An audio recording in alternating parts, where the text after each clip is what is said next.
So, how does travel light? Light travel in waves. It is like you throw something in water and the water makes a little waves around it. Did you know that light waves also do this? They travel in a straight line through the air, which you call rays. The light waves are either refracted, reflected, diffracted, and interference. Let us learn about this term. Reflection is when a wave strikes an object and bounces off. When light hits something and bounces off it, we say it reflects. Reflect light help us to see. We only see objects when light reflects often. Refraction is bending of waves when passing from one medium to another. Have you ever noticed that when you put a straight straw into a glass of water,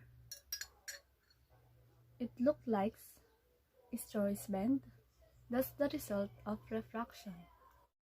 Diffraction is the light waves approaching the solid barrier with a slit or a small opening diffracts at the edges of the slit.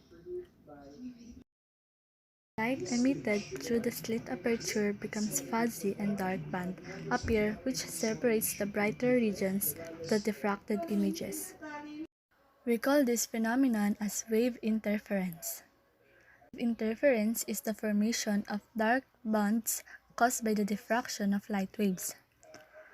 The incident of light waves combining to strengthen each other is called constructive interference, which is the brighter light, and the opposite event is called destructive interference, which is the darker bright.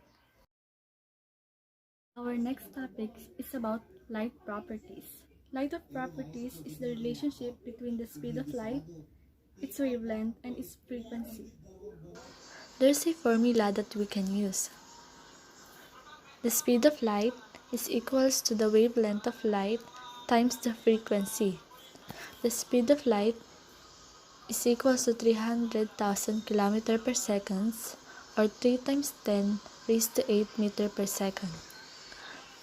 The wavelength of light usually measured in meters or angstroms. 1 angstrom is equals to 10 raised to negative 10 meter. The frequency at which light waves pass by is measured in units of per seconds or 1 meter per second. Question number 1. The color orange within the visible light spectrum has a wavelength of about 620 nanometer. What is the frequency of the orange light? To solve this problem, step 1, list the known quantities and plan the problem. Since meron tayong wavelength, which is 620 nanometer, and meron din tayong speed of light, which is the constant, 3 times 10 raised to 8 meter per second. And we need conversion factor, which is 1 meter is equal to 10 raised to 9 nanometer. So, ang hinahanap is yung frequency of orange line. We need to convert the wavelength to millimeter, then apply the equation. Step 2. Substitute the given from the formula and then solve.